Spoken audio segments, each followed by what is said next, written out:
तो हेलो तो एवरीवन, हमने तीसरा चैप्टर स्टार्ट कर दिया था और बहुत इंपॉर्टेंट चीज़ें लास्ट में पढ़ ली थी कि कौन सी धातु कैसे अभिक्रिया करती है, सोडियम और पोटेशियम को केरोसिन में डुबो कर रखा जाता है, ये सब पढ़ लिया था। ठीक है, अब आइए नेक्स्ट पार्ट हम इसका स्टार्ट करते हैं। तो नेक्स्ट टॉपिक डालिए उभयधर्मी ऑक्साइड।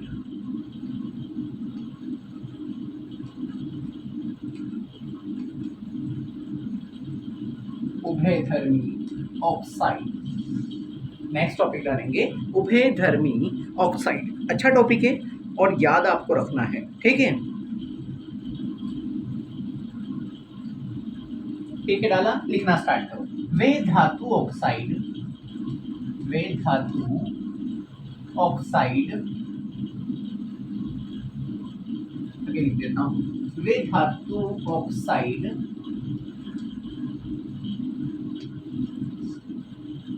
जो अम्ल व क्षार, अम्ल व क्षार दोनों से अभिक्रिया करते हैं, दोनों से अभिक्रिया करते हैं, अभिक्रिया करते हैं व करते हैं व जल तथा लवण, जल तथा लवण उत्पन्न करते हैं, उभयधर्मी ऑक्साइड कहलाते हैं, उभयधर्मी ऑक्साइड कहलाते हैं, कहलाते हैं। क्लियर है? यानी ऐसे ऑक्साइड, ऐसे धातु ऑक्साइड जो अम्ल से भी क्रिया कर ले और क्षार से भी क्रिया कर ले, दोनों से क्रिया कर ले और जल और लवण बना ले, उन ऑक्साइड को उभयधर्मी ऑक्साइड कहते हैं। क्लियर है? जल्दी से छाप लो।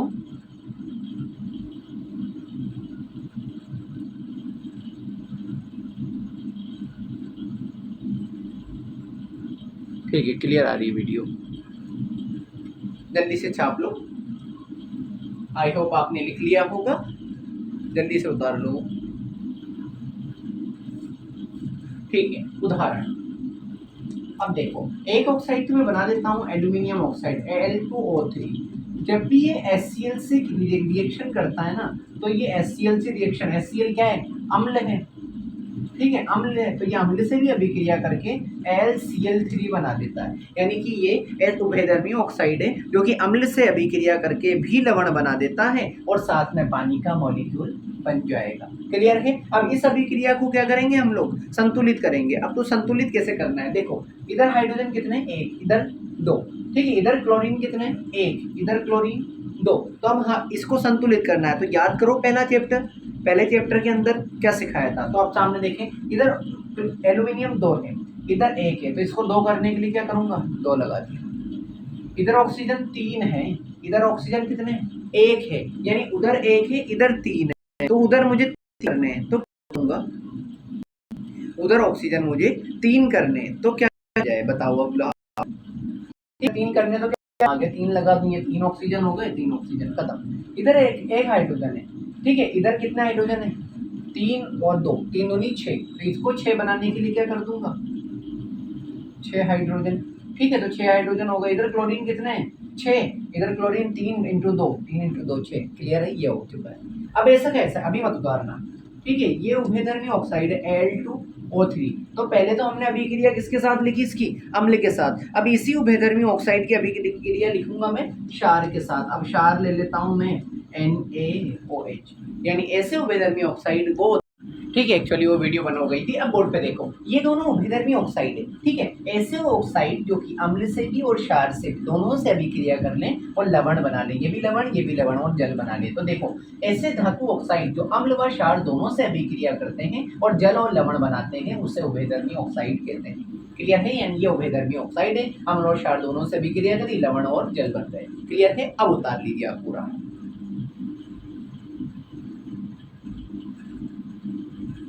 जल्दी से उतार लो।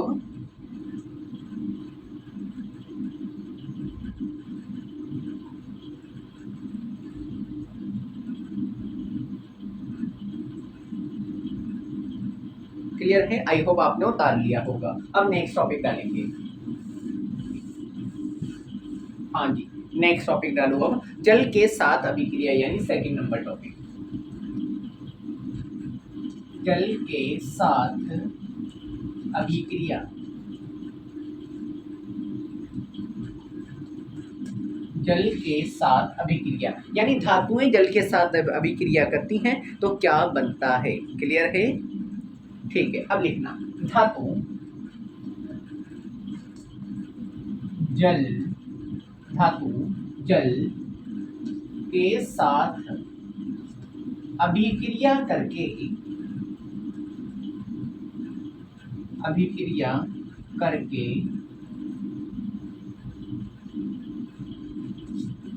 ऑक्साइड, धातु जल के साथ अभिक्रिया करके ऑक्साइड तथा हाइड्रोजन गैस बनाती है। क्लियर है? अब उदाहरण भी देख लो, बाद में कर लेना आप लोग। ठीक है, एग्जांपल देखो, जब भी धातु की अभिक्रिया, ठीक है, जब भी आप धातु की अभिक्रिया किससे कराएंगे? जल यानी कि पानी से, तो याद रखना क्या बनेगा? बनेगा धातु ऑक्साइड, धातु ऑक्साइड बनेगा एक तो, और प्लस में क्या बन जाएगा? हाइड्रोजन गैस यानी कि H2 गैस भी निकलेगी। ठीक है, यानी कि देखो, धातु जल के साथ, यानी धातु की जल के साथ अभिक्रिया जब भी करेंगे तो क्या बनेगा? ऑक्साइड, ये बन गया ऑक्साइड, और हाइड्रोजन गैस, ये बन गई हाइड्रोजन गैस बनती है। ये जल के साथ आपकी अभिक्रिया पूरी हो चुकी है। क्लियर है? अब उतार लो आप।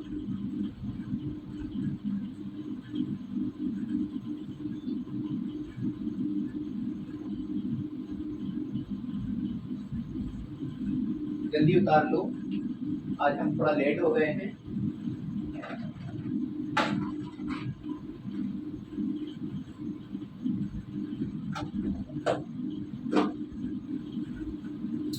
जल्दी उतार लो। अब देखो, एक और चीज मैं बता देता हूँ कि धातु ऑक्साइड जो बना है ना, अगर ये इसको धातु ऑक्साइड, अब बोर्ड पे देखो एक बार, धातु ऑक्साइड, मान लो कभी एग्जाम में ये भी पूछ लिया जाए आपसे कि ये धातु ऑक्साइड को अगर और पानी मिल जाए, यानी धातु ऑक्साइड की अभिक्रिया भी आप जब जल से करा दोगे, यानी और पानी मिल जाए, तो याद रखना धातु ऑक्साइड जो है ना, वो धातु हाइड्रोक्साइड में बदल जाएगा। किसमें बदल जाएगा?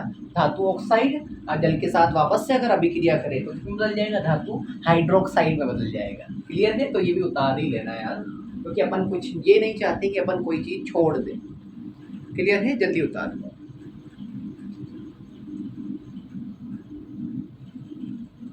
आई होप आप लोगों ने उतार लिया होगा।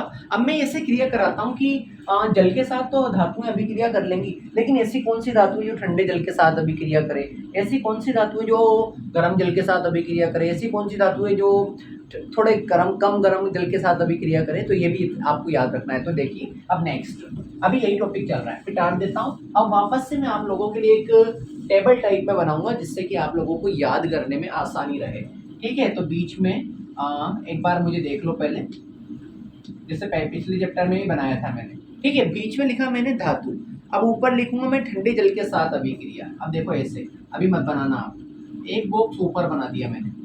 ठीक है, इस बॉक्स में लिखूंगा ऐसी कौन सी धातु है जो ठंडे जल के साथ अभिक्रिया, ऐसी कौन सी धातु है जो ठंडे जल के साथ अभिक्रिया करेगी? तो 3 सोडियम है, Na, पोटेशियम है और कैल्शियम है। देखिए, Na, K और Ca, ये तीनों ऐसी धातु हैं जो जल के साथ तो करेंगी, लेकिन जल कैसा होना चाहिए? ठंडा जल। तो ऐसे लिखना है आपको, चारों तरफ से बनानी है आपको। क्लियर है? अब नेक्स्ट, अब देखो इधर लिखता हूं मैं गर्म जल के साथ अभिक्रिया, यानी ऐसी कौन सी धातु है जो कैसे पानी के साथ अभिक्रिया करें? गर्म जल के साथ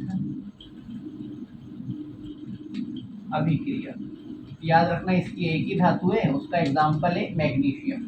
मैग्नीशियम एक ऐसी धातु है जो कि केवल और केवल गर्म जल के साथ अभिक्रिया करेगी। अगर आप कभी उसको ठंडे जल में डाल दोगे तो कोई अभिक्रिया नहीं होगी। ठीक है। अब इधर लिखता हूँ मैं केवल भाप के साथ। भाप भी तो पानी होता है, लेकिन भाप पानी तो होता है लेकिन हल्की गर्म और वाष्प की तरह होती है भाप। ठीक है, तो केवल भाप के साथ अभिक्रिया, केवल भाप के साथ अभिक्रिया, केवल भाप के साथ अभिक्रिया। ये है एल्यूमिनियम, आयरन Fe और Zn।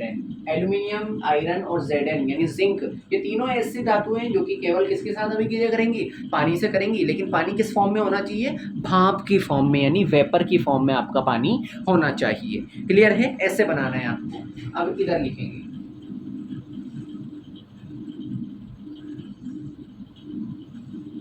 अब इसमें लिखूंगा जल के साथ अभिक्रिया नहीं। यानी ऐसी कौन सी धातु है जो पानी के साथ यानी जल के साथ अभिक्रिया करती ही नहीं है। तो याद रखना पीबी, लेड, कॉपर, एयू बोलते हैं, मैंने पहले भी लिखा दिया। एयू बोलेंगे सोने को, एजी बोलेंगे चांदी को। यानी कॉपर, तांबा, सोना, चांदी और पीबी बोलते हैं लेड को। ये चारों धातुएं ऐसी धातुएं जो पानी के साथ कभी भी क्रिया नहीं करती। अभी मान लो अगर पानी के साथ क्रिया करती होती तो आपकी पहनी हुई सोना चांदी की जो चीज़ें हैं वो क्या होती, पानी में घुल जाती। इस वजह से ये ऐसी धातुएं जो पानी के साथ कोई भी अभिक्रिया नहीं करती है। क्लियर है, बनाना स्टार्ट करें आप, वरना टाइम लग जाएगा अपना। अपन चाहते हैं कि जल्दी से क्लियर हो जाए अपना। ठीक है, लास्ट ब्रैकेट, लास्ट वाला ब्रैकेट थोड़ा बड़ा है, लास्ट वाला ब्रैकेट थोड़ा बड़ा है। अब इसमें लिखना कैल्शियम कोमा मैग्नीशियम जल के साथ अभिक्रिया करने पर तैरने लगते हैं, तैरने लगते हैं। यानी ऐसी कौन सी धातु है जो पानी के साथ अभिक्रिया तो कर लेती है लेकिन ऊपर सतह पे तैरने लगती है, तो कैल्शियम और मैग्नीशियम। क्लियर है, क्यों, अब क्यों तैरती है वो भी लिख देता हूं, क्योंकि हाइड्रोजन गैस के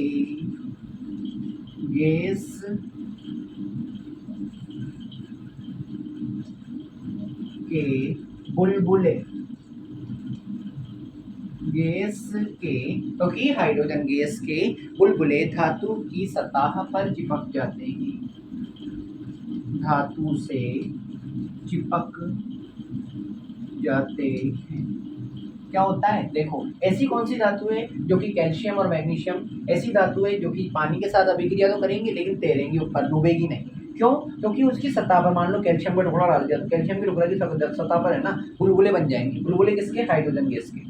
जब बुलबुले बन जाएंगे तो यार डूबने कौन देगा। क्लियर है, जल्दी से चार्ट बना लो। चार्ट को क्या है कि याद करना बहुत आसान होता है, तो मैं चार्ट की फॉर्म में ही पढ़ाना बेहतर समझता हूँ। क्लियर है, पूरा चार्ट को ऐसे कैसे चार्ट लेना है आपको। क्लियर है, बना लो।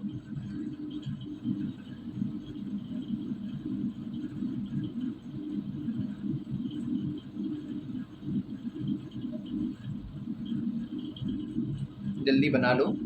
स्क्रीनशॉट अगर किसी को लेना है स्क्रीनशॉट ले लो, किसी को बनाना है बना लो, किसी को पॉज करना है पॉज करके लिख लो वीडियो को। क्योंकि बहुत सारे स्टूडेंट हैं जिनको क्या टाइम लगता है, मुझे कमेंट करते हैं वो, या फिर मैसेज करते हैं कि सर आप थोड़ा धीरे पढ़ाया करो, हमारा छूट जाता है इस वजह से। ठीक है, अब देखो क्वेश्चन ऐसा आएगा, ऐसी कौन सी धातु है जो ठंडे पानी के साथ अभिक्रिया करती है। ठीक है, कौन सी है, सोडियम, पोटेशियम, कैल्शियम। ऐसी कौन सी धातु है जो गर्म पानी के साथ अभिक्रिया करती है। ऐसी कौन सी धातु गर्म पानी के साथ, कौन सी, मैग्नीशियम। ऐसी कौन सी धातु है जो पानी के साथ अभिक्रिया को तो करती है लेकिन पानी के फॉर्म में होना चाहिए, भाप की, तो कौन सी है, एल्यूमिनियम, आयरन और जिंक। ऐसी कौन सी धातु जो पानी के साथ अभिक्रिया ही नहीं करती, पीबी, लेड, कॉपर, एयू यानी सोना और एजी यानी चांदी। ऐसी कौन सी धातु है पानी के साथ अभिक्रिया तो कर लेती है लेकिन सतह पे तैरती रहती है, कैल्शियम और मैग्नीशियम। क्यों तैरती है ये भी आ जाए तो, क्यों, क्योंकि इनकी सतह पर कौन से गैस के बुलबुले बन जाते हैं, हाइड्रोजन गैस के बुलबुले बन जाते हैं जो कि धातु से चिपक जाते हैं। क्लियर है, ठीक है, अब मिटा रहा हूँ मैं, आप लोग स्क्रीनशॉट ले लेना अगर नहीं बनाया तो। ठीक है, अब 4-5 उदाहरण है, ठीक है। उदाहरण में एज इट इज लिख देता हूँ, एग्जाम्पल। अब मान लो सोडियम की अभिक्रिया पानी के साथ कराओगे, तो जब भी सोडियम की अभिक्रिया पानी के साथ कराओगे तो बनेगा NaOH प्लस में H2, यानी कि NaOH तो बनेगा ही और हाइड्रोजन गैस बाहर निकलेगी, और प्लस में थोड़ी मात्रा में इसमें ऊष्मा भी निकलती है, ऊष्मा यानी ऊर्जा। इसको संतुलित करो, संतुलित कैसे करूँगा, ठीक है। इधर ऑक्सीजन सॉरी हाइड्रोजन 2, उधर भी 2, इधर ऑक्सीजन 1 ही, इधर 2, तो अगर मैं यहाँ 2 लगा दूँ तो ठीक है, यहाँ सोडियम 2, 2 सोडियम 2 सोडियम, 2 ऑक्सीजन, यहाँ पे 2 ऑक्सीजन लगा दो, 2 ऑक्सीजन, 4 हाइड्रोजन होगा, 2 दूनी 4, 2 हाइड्रोजन ये रहे, 2 हाइड्रोजन ये रहे, अब संतुलित हो गए। यानी सोडियम H2O से अभिक्रिया करके क्या बना लेती है, NaOH बना लेती है, ठीक है। अब कुछ कुछ उदाहरण है, क्योंकि क्या है कि मैं डायरेक्ट लिखाना पसंद करता हूँ, क्योंकि बच्चा क्या डायरेक्ट याद भी रख लेता है, अभी बहुत से टीचर इसको लिखाते नहीं है। मान लो कैल्शियम हाइड्रोक्साइड, ये H2O से क्रिया करके क्या बना लेगा, कैल्शियम हाइड्रोक्साइड बना लेगा, CaOH का होल ट्वाइस, प्लस में क्या बन जाएगा, H2 गैस बन जाएगी, ठीक है। अब एक Ca, इधर 2 हाइड्रोजन है, 2 ही ऑक्सीजन है, तो मैं क्या करूँ, यहाँ लगा दूँ, तो हाइड्रोजन कितने हो गए, 4, 4 में से 2 तो ये रहे, 2 ये रहे, ऑक्सीजन कितने हैं, 2, ये 2, ये बन गया। यानी कैल्शियम और H2O से अभिक्रिया करके क्या बना लेगा, CaOH का होल ट्वाइस, जिसका नाम है कैल्शियम हाइड्रोक्साइड। क्लियर है। अब देखो अगला मैग्नीशियम, डायरेक्ट लिखा रहा हूँ मैं, वरना तो ये लिखाना नहीं चाहिए था मुझे, लेकिन मैं चाहता हूँ कि आपको कुछ गलती नहीं हो। मैग्नीशियम जब भी पानी से अभिक्रिया करता है, मैग्नीशियम हाइड्रोक्साइड बन जाएगा और H2 बाहर निकल जाएगी, यानी हाइड्रोजन गैस हमेशा बाहर निकलेगी। यानी याद रखना, ये भी क्वेश्चन मेनली पूछा गया है कि जब भी कोई धातु पानी से अभिक्रिया करे तो कौन सी गैस बाहर निकलेगी, हाइड्रोजन गैस बाहर निकलेगी। क्लियर है। और एक और लिखा देता हूँ, एल्यूमिनियम। एल्यूमिनियम जब भी पानी से रिएक्ट करेगा तो एक लवण बनेगा Al2O3 प्लस में हाइड्रोजन गैस बाहर निकल जाएगी। 2 है तो 2 लगा दिया, 2 एल्यूमिनियम, 2 एल्यूमिनियम, यहाँ 3 लगा दो, 3 हाइड्रोजन और यहाँ 3 हाइड्रोजन, ठीक है। तो 3 दूनी 6 हाइड्रोजन, 6 हाइड्रोजन हो गए, 3 ऑक्सीजन, 3 ऑक्सीजन हो गए, 2 एल्यूमिनियम, 2 एल्यूमिनियम हो गए। क्लियर है। जल्दी से बना लो, बस बहुत यही था, पूरा बना लो। बार बार मोबाइल को देखना पड़ता है, क्योंकि बार बार बंद भी हो सकता है ये, फिर मेरी पूरी मेहनत बेकार चली जाती है कई बार। आप लोगों के लिए पूरी जी जान लगा देंगे, बस ये है कि आप भी मेहनत के साथ पढ़ना, ठीक है। ये कुछ कुछ उदाहरण NCERT में दे रखे हैं, एज इट इज़ मैंने बना दिए हैं। सोडियम H2O से अभिक्रिया करेगा, NaOH बनेगा, कैल्शियम H2O से अभिक्रिया करेगा, CaOH का होल ट्वाइस बनेगा, मैग्नीशियम H2O से अभिक्रिया करेगा, मैग्नीशियम हाइड्रोक्साइड बनेगा, एल्यूमिनियम H2O से अभिक्रिया करेगा, एल्यूमिनियम ऑक्साइड बनेगा। क्लियर है। जल्दी बना।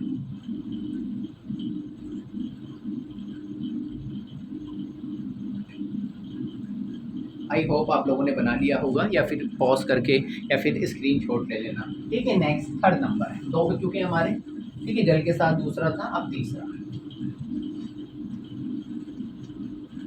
धातु की तनु अम्ल से अभिक्रिया।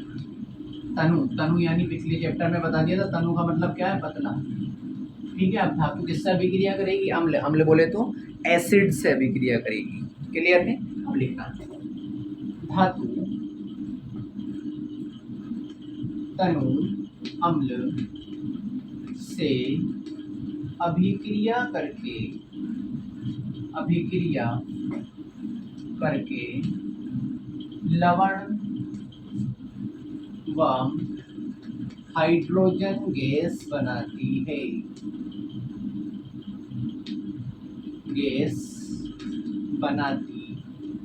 है, ठीक है। यानी जब भी आप धातु की अभिक्रिया अम्ल से करेंगे या तनु अम्ल से करेंगे तो क्या बनेगा, लवण बनेगा और हाइड्रोजन गैस बनेगी। रुक जाना, अभी मैं करके दिखा देता हूँ। जैसे कि देखो एग्जांपल के तौर पे, ये धातु की अभिक्रिया कर दूँ तनु अम्ल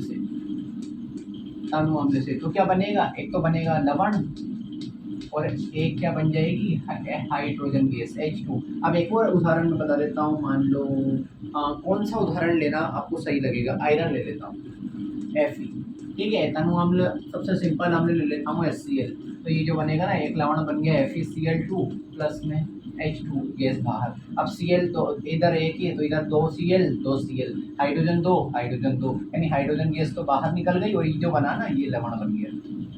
ठीक है, यानी देखो जब भी धातु तनु अम्ल से अभिक्रिया करती है तो लवण तथा हाइड्रोजन गैस बनाई जाती है। और ये क्वेश्चन मेन पूछा जाएगा आपसे, स्टार लगा दूं कि धातु की अभिक्रिया तनु अम्ल से कराई जाएगी तो कौन सी गैस बाहर निकलेगी, कौन सी निकलेगी, हाइड्रोजन गैस। क्लियर है, अब बना लो आप। अब तो इसके नीचे एक दो उदाहरण और लिख देता हूँ आप लोगों के लिए, जो चाहो आप लिख सकते हो। मैग्नीशियम की HCl से अभिक्रिया कराओ तो HCl तो बन जाएगा MgCl2, ये लवण बन गया और H2 बाहर निकल गई। ये एरो का मतलब है बाहर, गैस बाहर निकलने के बाद उड़ेगी तो सही, इसलिए एरो बनाते हैं। क्लियर है, जल्दी से बना लो।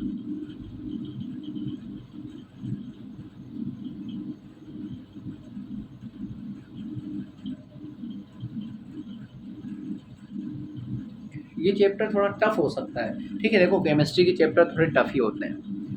जब हमारे बायो के चैप्टर आएंगे या फिजिक्स आएगी ना, फिजिक्स भी बहुत अच्छे तरीके से पढ़ाऊंगा मैं, बहुत सिंपल वे में पढ़ाऊंगा। क्या बस केमिस्ट्री में क्या है कि लिखना ज़्यादा होता है, पढ़ना ज़्यादा होता है, थ्योरी ज़्यादा होती है, इसलिए थोड़ा समझ में कम आते हैं। लेकिन केमिस्ट्री में मेहनत करोगे ना तो केमिस्ट्री एक ऐसी चीज़ है कि मार्क्स भी अच्छे दिला जाती है। क्लियर है, यानी ठंड धातु की तनु मामले से अभिक्रिया करोगे तो लवण और हाइड्रोजन गैस बनेगी, ये उदाहरण। क्लियर है, अब एक स्टार डालिएगा। अभी ये टॉपिक खत्म नहीं हुआ था, तीसरा वाला टॉपिक अभी खत्म नहीं हुआ और तुम तो स्टार क्या 5 स्टार ही डालना। ठीक है, ऐसी कौन सी धातु है जो कि तनु अम्लों से क्रिया ही नहीं करती, तो याद रखना 5 स्टार के साथ कॉपर, Ag और Hg तनु अम्लों से अभिक्रिया नहीं करती। वेरी वेरी इंपॉर्टेंट क्वेश्चन आता है, याद रखना। ऐसी कौन सी धातु है जो कि तनु अम्लों से क्रिया ही नहीं करती, कौन कौन सी है, कॉपर, Cu, Ag चांदी और Hg पारा, हमने पहले ही पढ़ा है। ये तीनों धातुएं हैं जो तनु अम्ल से कभी भी क्रिया नहीं करती। NCERT की प्रॉपर लाइन है, याद रखना, एज इट इज आपको याद रखना है। क्लियर है, अटक तो नहीं रही ना वीडियो, ठीक है। ठीक, कॉपर, Ag, Hg ये ऐसी धातु है जो तनु अम्ल के साथ कभी भी अभिक्रिया नहीं करती। क्लियर है, अब उतार लो आप।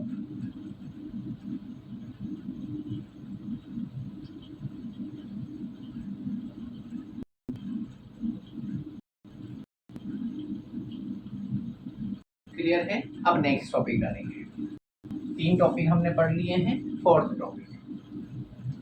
और टॉपिक बड़ा है, सिंपल है, बाकी आपको पढ़ने में अच्छा भी लगेगा। धातुओं की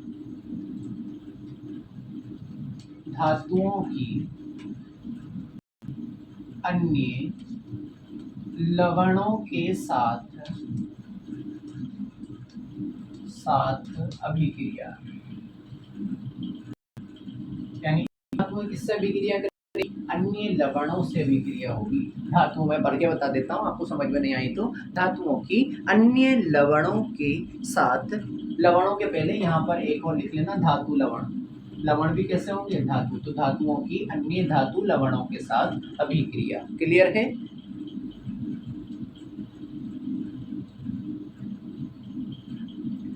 ठीक है, लिखना स्टार्ट करना। धातु लवण विलयन से अभिक्रिया करके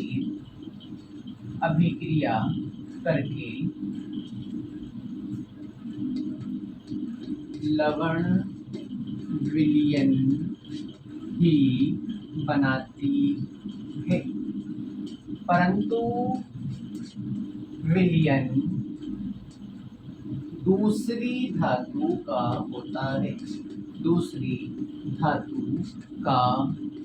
होता है, ठीक है। पहले उतार लो, अब फिर मैं समझाता हूँ। धातु लवण विलयन से अभिक्रिया करके लवण विलयन ही बनाएगी वापस से, लेकिन जो लवण विलयन होगा ना उसमें लिखा मैंने परंतु विलयन कौन सा होगा, वो दूसरी धातु का होगा। क्लियर है, बना लो पहले फिर मैं बताता हूँ। पहले ये पूरी लाइन लिख लो, धातु लवण विलयन से अभिक्रिया करके लवण विलयन ही बनाती है, परंतु विलयन दूसरी धातु का होता है।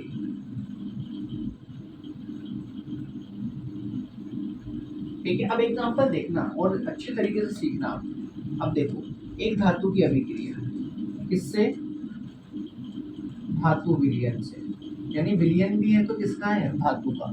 अभी धातु को तो मैं मान लूँ का और धातु विलयन को मैं मान लूँ खा, तो देखो क्या होगा कि ये वाली धातु इस विलयन के साथ लग जाएगी और ये धातु इस विलयन के साथ लग जाएगी, तो बनेगा तो अभी भी वही क्या, धातु विलयन। लेकिन अब जो विलयन बना वो का वाली धातु का होगा।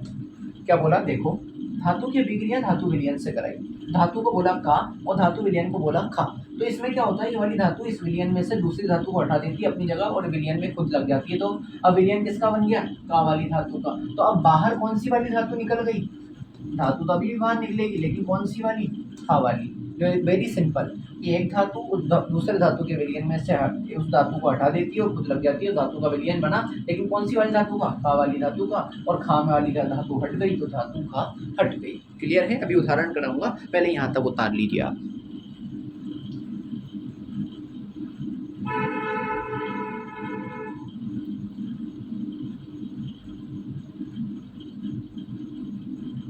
चलिए उतार लो, अभी उदाहरण कराऊंगा ना, क्लियर हो जाएगा।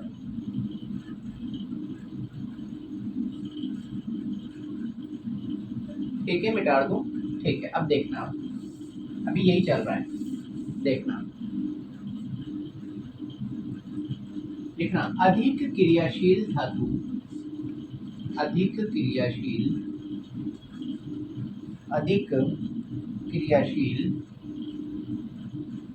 धातु कम